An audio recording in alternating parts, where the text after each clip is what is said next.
Hi, everyone, and thank you for joining the e-mobility equity virtual conference 2020. And thank you to the first series of breakout sessions on today, November 12th, 2020. Before we introduce ourselves and get into the content, I'd like to cover the topic of what we're going to be talking about the next hour, and that is developing vehicle rebates and incentives that work for underserved communities. A quick bio of the content described. Electric cars have historically been expensive and out of reach for many due to the high upfront cost. With newer models becoming more affordable and more affordable pre-owned electric cars appearing on the market, electric vehicles are becoming more accessible. Vehicle rebates and incentives has also been a key strategy for increasing access for electric cars for low to moderate income consumers and customers.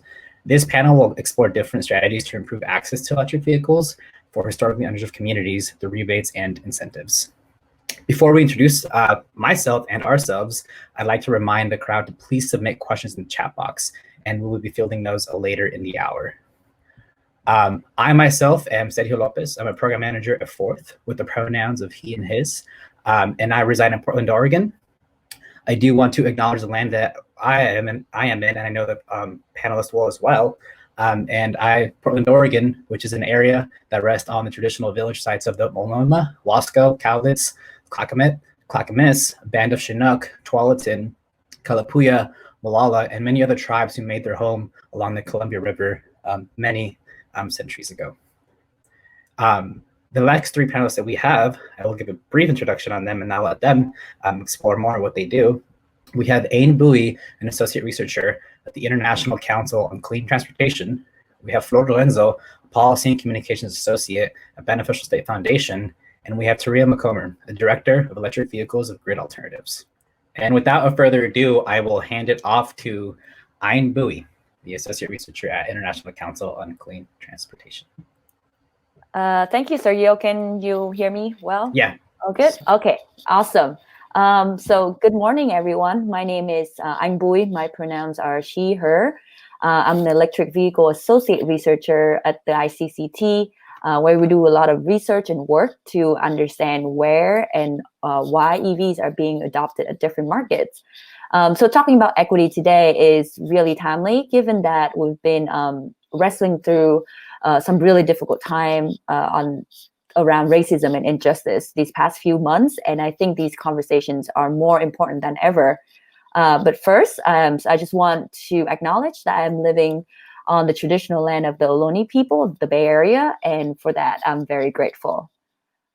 So without any further ado, I would like to say that I'm very honored to be here on this panel and in this conversation with a lot of great speakers.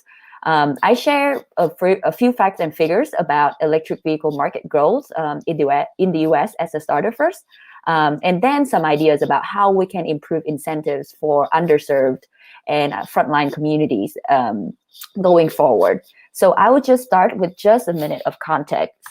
So there's been a lot of great, impressive EV market growth. Cumulative EVs in the world now over 8 million, and just in 2019, there were over 2 million EV sales. So nearly all these sales end up in area in China, Europe, and the US, where there are a lot of policies, incentives, charging infrastructures, and local action to break down the barriers to EV adoption. And one of the most important policies, as we know, and we talk about today in this panel, is purchase incentives. And we've seen key lesson in Norway, where EV makes up over 50% new car sales. They make it affordable through cumulative incentives and policies. And once EV prices are very competitive, lots of people buy them. So I know that we've talked about that great growth, these costs are falling, but we're still pretty much 5 years away from upfront price parity with ICE internal combustion engine vehicles, fossil fuel cars. So incentives are much needed to close this gap. And upfront costs are still a very real barrier to adoption. And many of these the EV incentive programs and support policies have not yet tailored well to underserved community. So just pivot a little bit from global market overview. I'd like us to dive deeper into the important topic of today, how to make this how to address equity in this transportation transition to electric. So how can we expand zero emission mobility equity and access? So to think about this a little deeper, last year we had a really cool project with ZEV, or Zero Emission Vehicle Alliance Governments, where we organized a 5-part webinar listening series.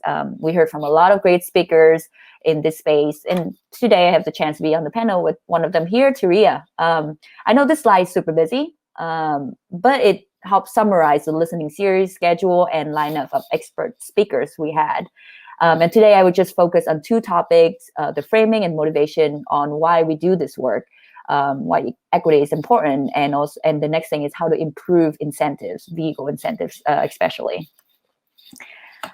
So there are a lot of reasons for why we need to expand and promote equitable access, but I would just emphasize on 3 points.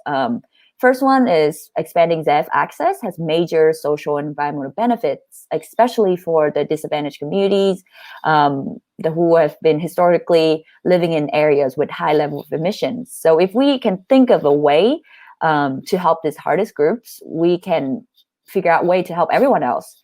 The next point is there need to be different approaches to reach historically marginalized communities compared to reaching the mainstream market. And the last but not least, very important, that we all heard, and most of you probably know, that equity is not a box to check, it's not a carve out, it's not a result of a policy. It's a process of being actively and totally engaged with the community that we serve in both the planning and policy making process. So we also need to think about that deeply when we think about designing incentives. So now we understand the why. We can focus more on the how to make ZEVs affordable and ensure equitable access to this technology. We heard from a lot of experts during our listening series, including the Center for Sustainable Energy, who administers a lot of state EV rebates programs. They have a lot of data and analysis to show us who is making use of all these incentives and if they're effective. The data also show that some equity-focused incentive programs are having some early success in diversifying ZEV access. I will give some example later on in the next slides. However, we know that because disadvantaged communities, a lot of them are typically not new car buyers. New and innovative approaches are always needed to ensure the access to ZEVs. For example, I can think of having financial carves out in outreach and engagement in these communities are a good start. My last point here is now we have the data. We can strategically target incentives to satisfy the 3E: efficiency, efficacy, and equity. On our topic of equity, there are several ways to improve incentives to make sure that we can ensure equitable access to ZEVs. My next slide would summarize what we found from our research to be key principles in improving incentives. So incentive can be designed to specifically targeted lower income household who need them the most. We have great example here from Oregon, Pennsylvania, Vermont, California, where they provide additional incentives for income eligible consumers. They also can restrict incentive by vehicle MSRP or by consumer incomes. In Oregon, for example, about 25% of incentive applications are low income rebates.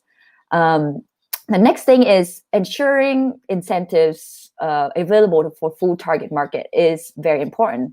For example, I see here California CVR, the Clean Vehicle Assistance Program. It's Flor we talk about, and Clean Cars for All program target different groups of buyers, consumers. There's new car buyer, a new car owner, or car buyer who just want to swap their car for a new car. There's fourth fair financing pilot that targets rideshare drivers. In Quebec, incentives are available for used ZEVs. And the data are showing that the average income of ZEV adopters is declining. The government can also think about designing flexible incentive dollars. another plug for California Clean Cars for All here. All the buyers have the options to use incentive dollars for other sustainable mode of transportation like e-bike or transit pass. Lastly, point of sale incentives are considerably more valuable to low-income consumer who obviously would like to see a competitive lower upfront cost compared to a later rebates or a tax credit that they can't see it immediately. So that's the key principle, the summary of a key principle that we found to be effective in improving incentives for low-income and underserved communities. So I just wrap it up here with some concluding thoughts. Some reflection. My first point is incentives are critical to overcome EVs' higher upfront costs. It's just as simple as that. The second point is that some early equity-focused incentive program have some early success in diversifying ZEV access, as we can see as an example of Quebec or some CVRP program in California and Oregon. But there is big opportunity for governments to continue or even to start expand ZEV access by adopting all the equitable design principles for incentive designs. And last but not least, equitable ZEV access requires intentional policy and actions. I know it's not a one-size-fits-all approach, but a broad approach I think can work for many diverse community. Like we got to start by consulting with community members, with the people who have the greatest barriers about their mobility needs, and then work backwards from then. Think about all kind of variety of technologies needed to solve them. For example, again, Clean Cars for All allow flexible use of incentive dollars that helps a broader group to access zero emission mobility while not limiting it to just car buyers. So that's from me as a starter. Thank you very much. I'm very excited to learn more from our great panel here and see where the discussion takes us. Thank you.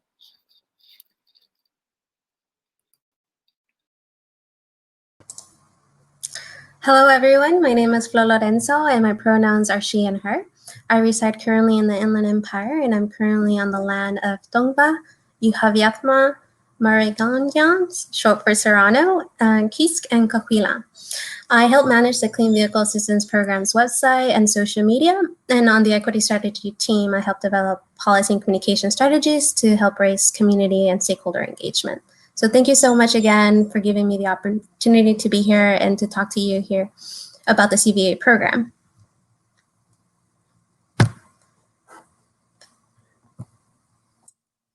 Let's see how I can go to the next slide. All right, so who we serve. The CVA program serves communities that are disproportionately impacted by pollution, which often means low-income households and people of color. And so 90% of our program participants have incomes below the living wage for their county. Fortunately for us, we have helped 1,000 people have received a grant, and majority of them have purchased a plug-in vehicle. Next slide. So with the CVA program, our program participants can qualify for up to $5,000 to purchase a vehicle that would save them money and also help the environment. And what our program does, it helps provide clean vehicle grants that can be used towards new or used clean vehicles. Grants are usually used as down payments, which are up to $5,000. Our clean vehicle eligibility list includes plug-in vehicles, electric vehicles, and hybrids.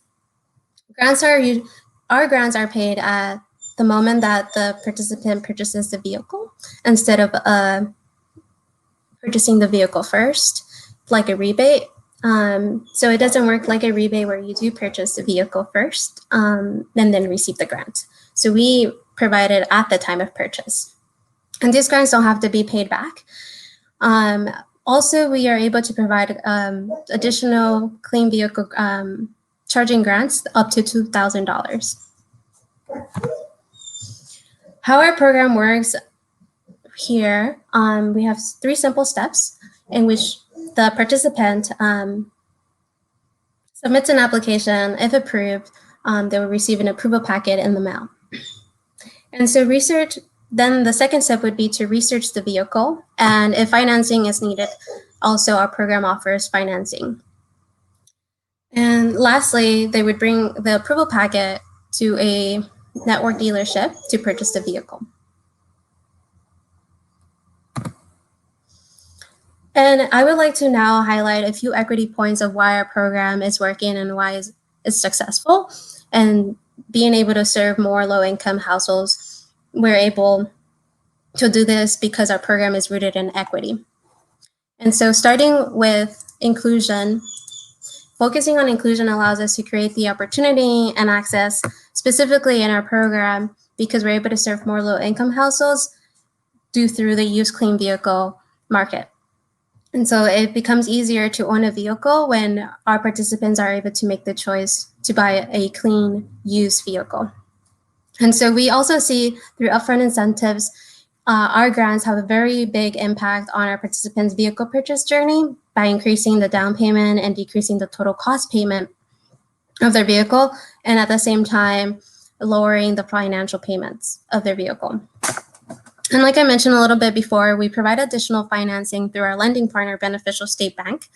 Affordable financing and fair loan accessibility is needed in our program to grow and other programs like ours to be successful. Because individuals with subprime credit often get interest rates between 16 and 25%. And this means that there's a very high interest rate where predatory lending practices are very common. And so some of our participants have experienced this type of predatory lending practices. So we provide loans that are capped at 8% for qualifying applicants. And so this fair financing option is primarily made to help boost the participants' experience and lower the interest rate by half or even lower who have poor credit score. Increasing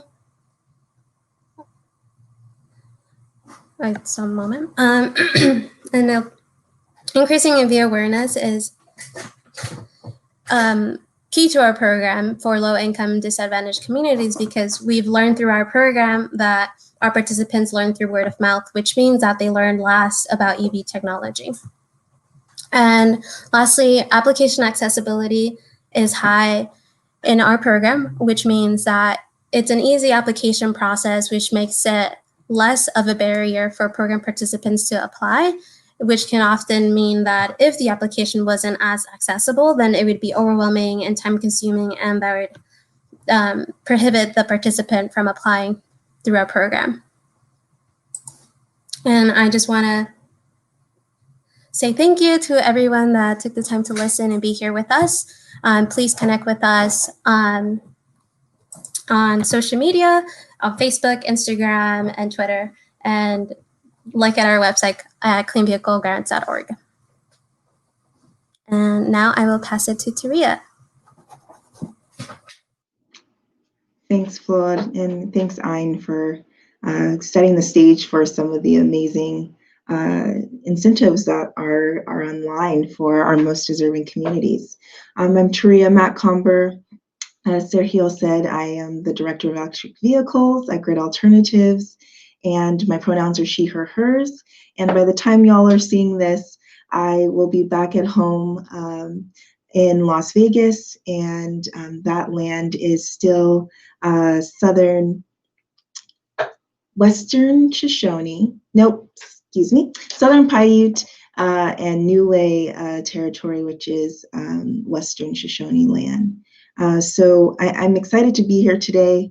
I'm so excited for this conference because it's critical. I am the director of what was called the One Stop Shop Pilot Project, which is a project that comes out of the California Air Resources Board.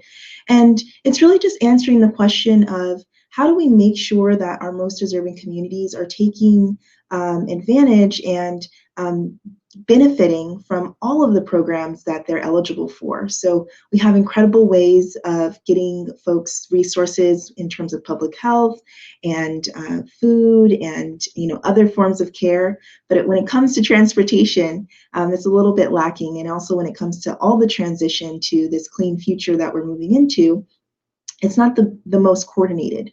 So the one-stop shop, which is now named Access Clean California, is really trying to answer that question in two ways. So the first way is, our first strategy is coordinated outreach. So outreach is all forms of awareness and education within our communities that have really the greatest barriers to accessing these programs and accessing these technologies. So as many may know, Grid Alternatives has been doing that for over a decade now by providing no-cost solar to community members that really need it the most, that have some of the greatest energy burdens in this state, but around the country.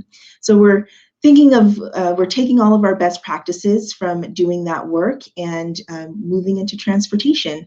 So outreach is all about trust. When we're talking about communities that have historically and continue presently to be underserved, marginalized, and just divested from, we really need to make sure that we're communicating that electric vehicles, shared mobility, electric shared mobility, micromobility is completely accessible to them and can be a great form of transportation for them. Unlike solar, I will say that with doing outreach on transportation, it's a lot more personal. What you ride, what you drive can reflect who you voted for without having that bumper sticker on the back of it.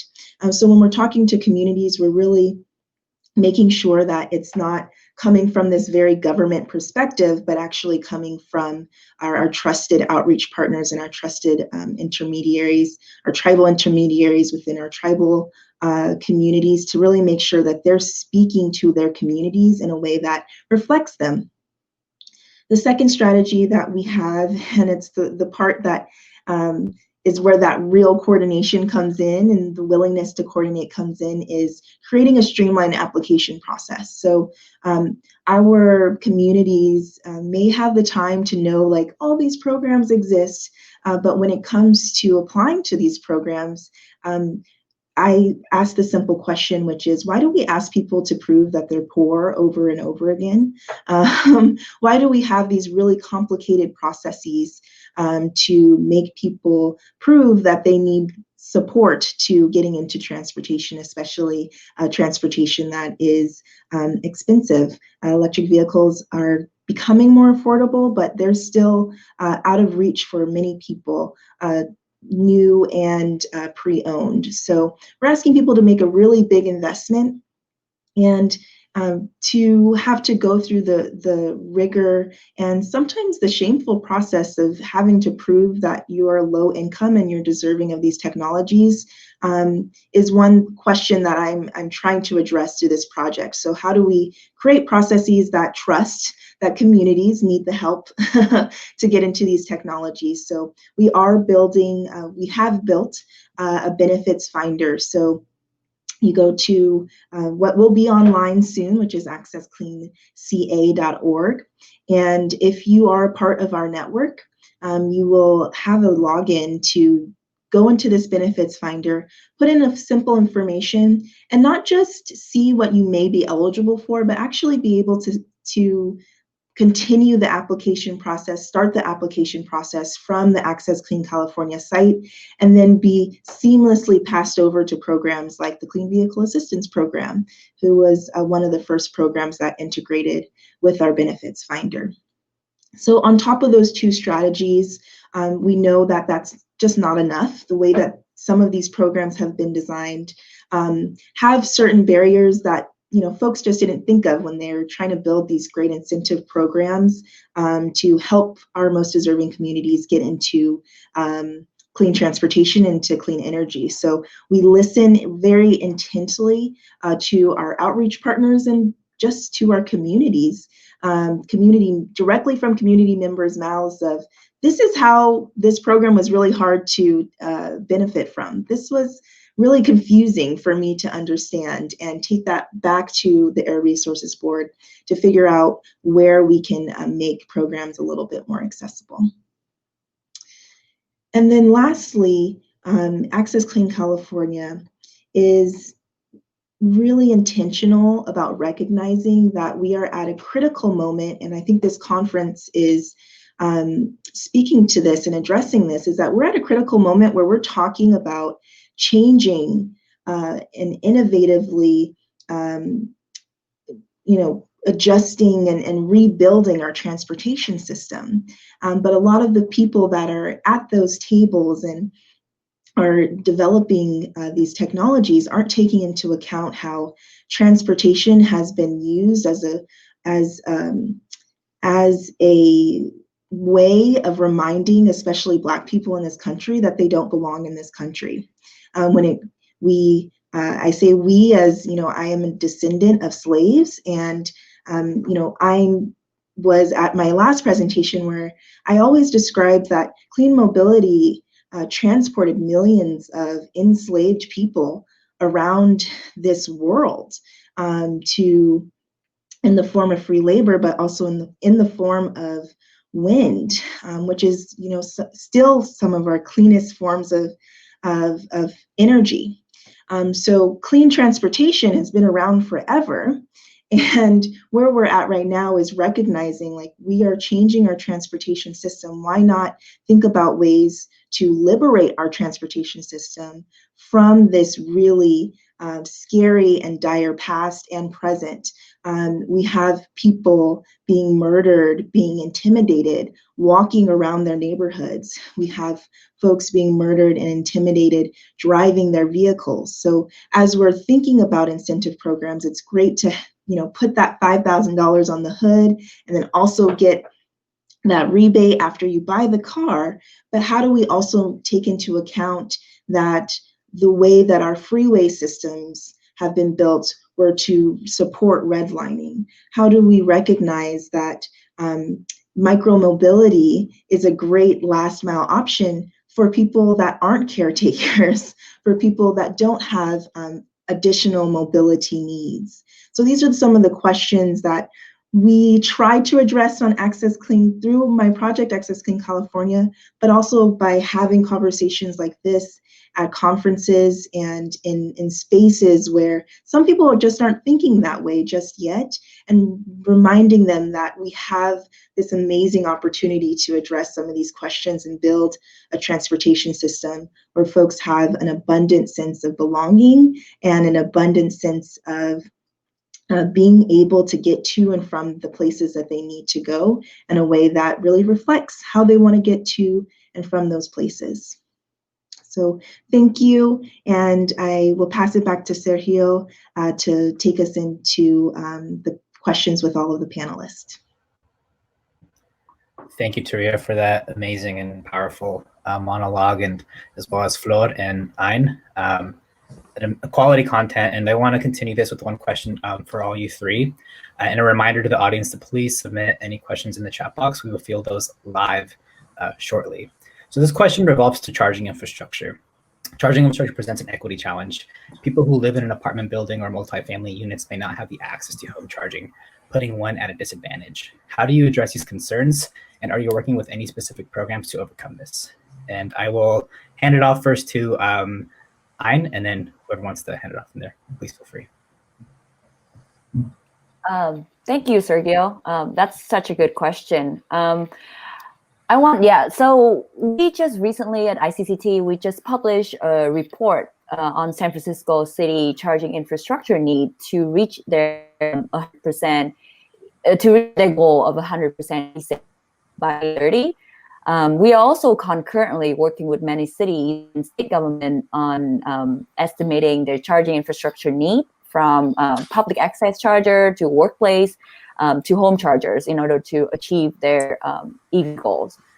So we found that we need a lot more chargers of all kinds, but home charging is absolutely key to maximize the convenience and economic benefits of EVs, right? So people who live in apartments, like you said, like can't get stuck with public charging, while early adopters have the convenience of having their garage. So more work is needed. And we also heard from a lot of programs underway that are trying to address this. For example, in Austin, Austin Energy has rebates for multi-unit dwelling too, and DC fast charger. Cities can also work to develop curbside charging, deployment for affordable overnight level 2 chargers. And we also heard that cities are working on planning and updating their building codes to make sure that there's more in residential areas. So that's what I have more knowledge about so far. And like we discussed earlier, community outreach and engagement, like Terea said, it's very important. Like it's very needed to make all these programs more effective. So yeah, thank you. That's my thoughts on that. I love to hear from our panelists here who have also a lot of experts, a lot of knowledge on this. Yes, I can help answer to this question. So yes, public charging continues to be a barrier in many communities. And what we've seen through our program, first we had a home charging installation that Grid Alternatives actually is one of our partners, and it helps our participants with the process. We realized that it was excluding other applicants that are renting their homes and aren't able to actually charge their vehicle at home. So this year we actually began offering a $1,000 prepaid charge card that it can be used at an EVgo public charging station. And we also provide a portable charger to any eligible applicant who purchases a plug-in vehicle or an electric vehicle.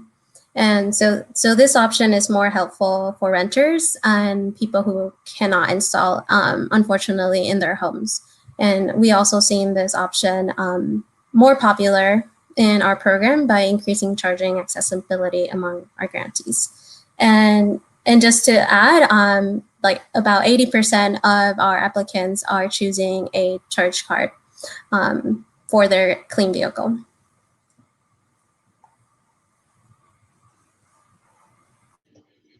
Yeah, so Ayn and Flor, covered most of it. I'll say 3 things.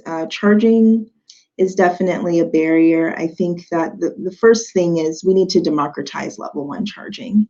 We have, major companies that are coming out with incredibly innovative, high level and fast charging. But when we're thinking about folks and how they drive and their driving habits, level 1 charging can do most of what we need it to do, especially in the suburbs, especially in suburban areas, as well as rural areas. So not overcomplicating it is, I think, my first point.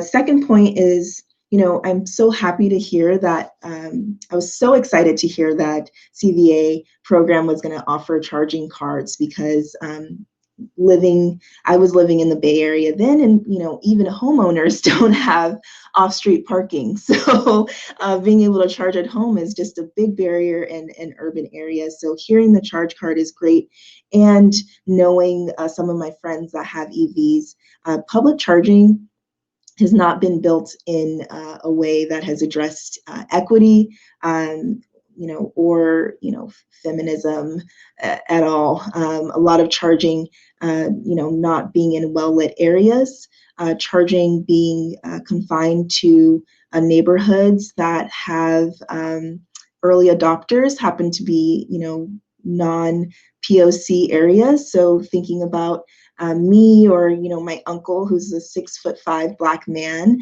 charging in the evening, he might not be the safest. He might feel okay, but he may not be the safest charging in the evening in areas like that. So really recognizing that we need to continue to build charging in ways that think about belonging. Belonging is my word of the day, probably, because making sure that you feel comfortable and safe and you belong in the spaces where you need to be is critical to wherever charging is being built. And then my last thing is, charging is a barrier right now. We're looking at technology in the next 5 to 10 years with some of the proclamations by California's governor And some of the good news, we're recording this on the 6th of November.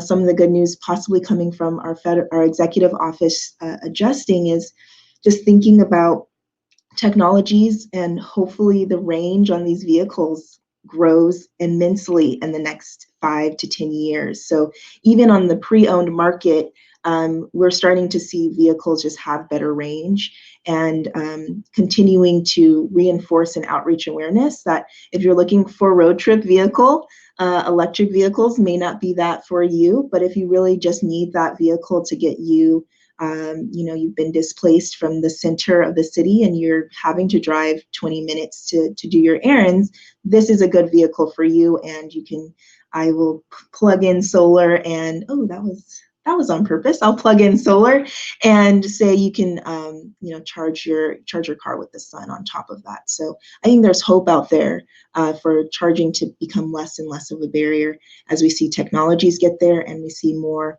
people being intentional with where charging is, and then we start to really push utilities to allow us to use level 1 charging, which is just that 110 volts that we plug our laptops into. Well, thank you, Terea. Thank you, Flor, and thank you, Ayn. We will now move on to the live portion of this discussion and continue this great conversation. So thank you again for the presentations, and a big shout out to the team backstage, Joelle, Sierra, and Alexa for supporting this as well. We'll continue this conversation now shortly. Doing well. Sorry for the folks watching that the video was a little stagnant, but we should be able to send out slides and more information, and there's some technical bugs. We'll definitely follow up in the team with any presentations in the recording for future reference. And we are waiting on Flor. And if not, we can continue this conversation and we'll let her chime in when possible. Thank you again all for this time. We do have, I want to say, like 15, 20 minutes, I believe. And there's a lot of great questions. And I went ahead and kind of I've kind of categorized them on another screen here. So I have them all organized, and there are a lot of great questions. And I know we're not going to get to all of them. So I apologize in advance to those that are curious to know the answers to this. I think, and relevant to the conversation we just had right now, I do want to acknowledge that when we recorded this panel, we were in very tense temperature rooms with the election week, more so. And I do, as Dr. Shelley Francis mentioned in the keynote, we gotta talk about the elephant in the room. So there is a sigh of relief on what's going to happen in the near future, a light of positivity that we can hold on to moving forward. And hopefully, some great progress in terms of the transportation equity with a lot of the stuff that we're fighting for good for. So the first question I want to pose here from Andrew Rector is, and it's for Ms. Flor Lorenzo, and if Terea and Ayn, if you also want to contribute to the question, please feel free. But do you ever partner with electric utilities to increase awareness? And if so, do you have any lessons learned from working with these utilities? Thank you for asking. Currently, we're not working with any electric utility company, but that's actually one of our projects coming up this upcoming year, 2021, and we hope that we are able to partner with SoCal Edison, and we'll see how that goes. But unfortunately, I don't have any lessons learned yet.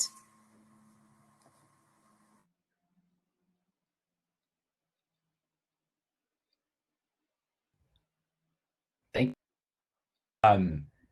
I'm Terea. On to the next one in terms of utility engagement. I think it's pretty good. Yeah. So there's a lot of questions here reeled about. So there's a couple on multi-family unit dwelling, which I believe we touched base on. And I know there's more we can cover. I do want to talk about engaging with communities that are underserved and how outreach has changed. So with COVID-19, Black Lives Matter, natural disasters such as forest fires and hurricanes, et cetera, we recognize priorities have shifted for a lot of the people during 2020. How has outreach looked like when working with historically underserved communities in relation to electric vehicles? And what advice do you have for the audience that wish to engage more and quote unquote, not only build, but earn the trust from these communities? can jump in because most of my project is outreach. We definitely had a moment in March where half of my team had to pause for a moment. We work with SEIU California, we work with the Liberty Hill Foundation, and we work with two tribal intermediaries, Blue Lake Rancheria, as well as the Native American Environmental Protection Coalition. And I call them out by name because they're really intentional about how they work with communities, and they immediately told us people don't care. They don't care right now. And we took that into account, and also took into account, hey, we also see that public transportation is being kind of closed down slowly, especially in urban areas because of the pandemic. So what we did, we pivoted in several ways. So we were planning to do lots of in-person outreach, do events, ride and drives, all the fun stuff, take advantage of community events. So we pivoted pretty hard into digital outreach. But with that, we had to really recognize that the organizations and the communities that we're working with just did not yet have the technical ability to get on Zoom or to get on like Facebook Live and really understand how to engage. And then on top of that, our organizations, digital marketing is marketing. I have an MBA, and digital marketing was not my favorite part of the class. Let's just say that. It's really intense. It's a lot of data analytics, if you don't know that. It's a lot of data analytics in digital marketing. So we really had a hurdle to get over by making sure that our outreach partners were equipped to be able to do awareness and education through a computer screen, and not at a community event that people are opting in to come to. And what we also found, I will say that, and we also found, is that one-on-one engagement is also really effective. So our tribal intermediaries, especially Native American Environmental Protection Coalition, they started doing that one-on-one, picking up the phone, emailing, and having conversations and saying, hey, these resources are still available despite everything that's going on. And that one-on-one connection, while it's not thousands of people in a day or in a month, is still really impactful, especially for our Native communities that are still living in rural areas with low internet connectivity, low electricity connectivity sometimes, and lower incomes. Yeah, it's really great to hear all the work that you're doing through virtual engagement, and and it seems like you have some great success so far. So I'm really thankful for all the work that you guys are doing with the communities. Last point, sorry, Flor, if you're going to jump in there. My last point is make it really easy for your outreach partners or for your communities to know what is going on. So really having consistent, accessible material. CVAP does this well with all of their videos and one-pagers, and so do some of the other programs, but really, just having all of these materials accessible, having videos that people can easily watch and get the gist of what the incentive program is, we found is really, it's helpful for outreach partners that are doing outreach, and then also helpful for individuals that are just interested in what's going on. Well, thank you. And so I do have a Katie, and this is specifically for Ein. There's a couple people that were curious about this one, Ein. So the question is, can you review the equity incentive programs that have been shown in the early success, such as Quebec, Oregon, California, and can you dig into why those have been successful? Yeah, great questions.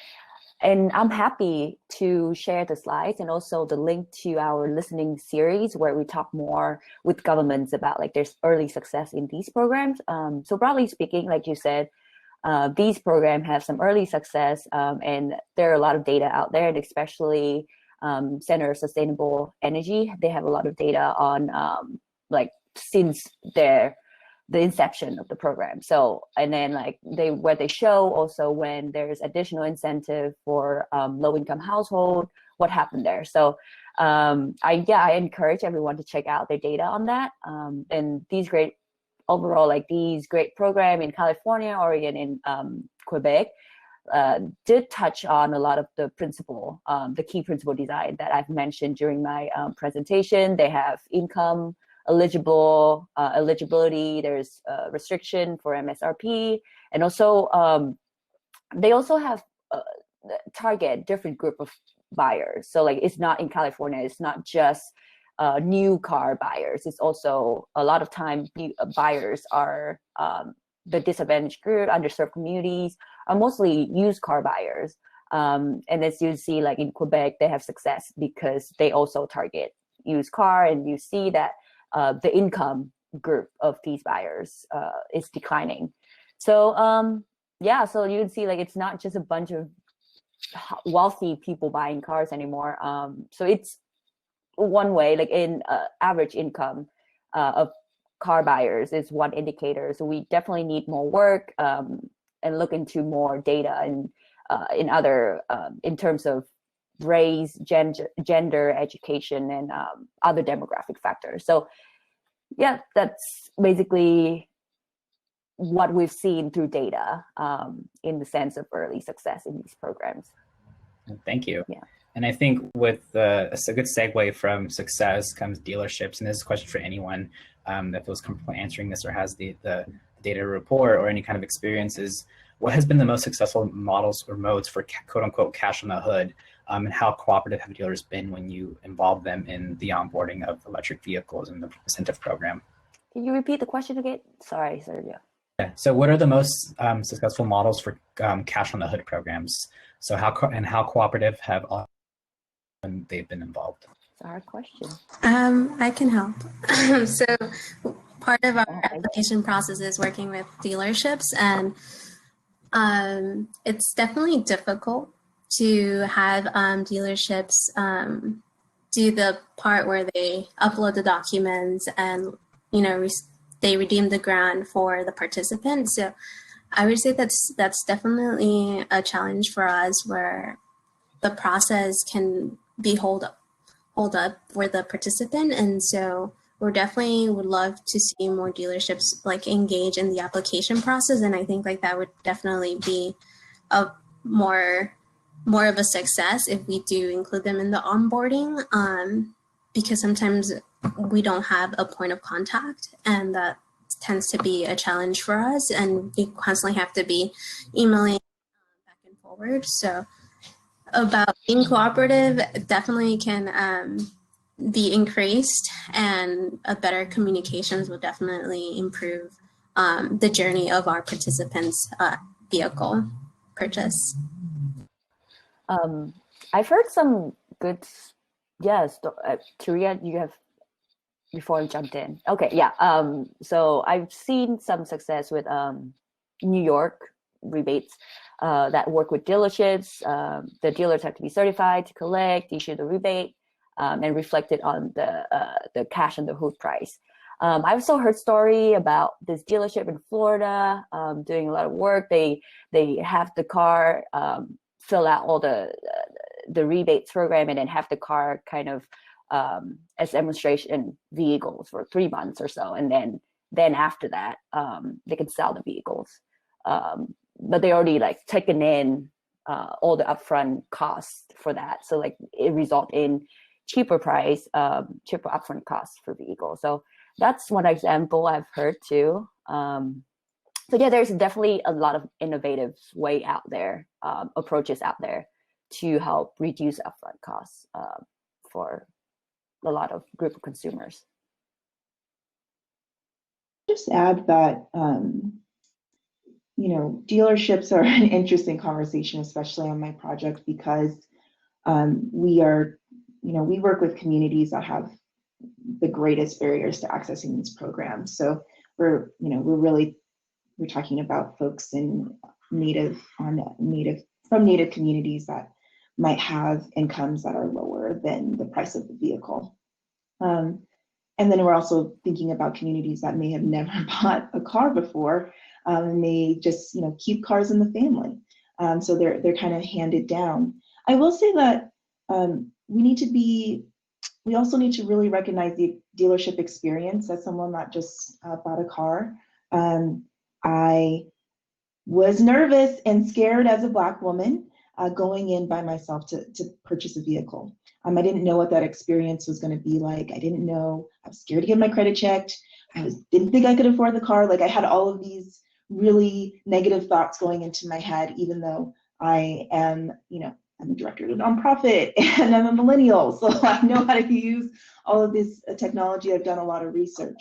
So I think we also need to start to recognize, do a little bit more work around educating the dealerships that are on these lists to recognize they're going to start getting a lot of different people in the door. They're not going to always have those early adopters coming in for EVs. They're going to have folks that are, coming in with great incentives to purchase a car that is cleaner for their community, better for their pocketbook, but may have English as their second language, that may have never bought a car before, that may have a lot of just they've gone through the process of proving that they're poor to get the incentive program. So now they got to go through the process to see if they can once again afford this vehicle. So how do we, create some really creative ways to make sure that our communities that are maybe not the most experienced going to a dealership are supported in that process too. So, Access Clean California is really focusing on the application, but we're also thinking about the entire journey and trying to figure out how do we support folks in CVA program, CHDC, who's administering the local version of the CVA program, has come up with some interesting things. And some outreach partners are just like, I'll take you to the dealership. So the case studies are out there, and figuring out how do we, get that for a lot of our community members in the state. Thank you. And I'm hoping to get 2 questions done before our end of the time. This is the first question that was popped up in the chat during our presentation. It's from Mike Hulselton. The question is, in many low to moderate income communities, consumers can have issues keeping their electric bills paid. It makes owning an EV, even if used, risky, since you can put $5, quote unquote, in your tank to get somewhere, but you have to pay a portion for your balance and wait to get your power back on. How do you address that to communities that are underserved? I'm just going to jump in because I got to plug Great Alternatives. For those that are capable of living in single family homes, we administer CPUC statewide, solar on single family homes for our low income communities. So we're doing that across the state, we're doing it across the country, and some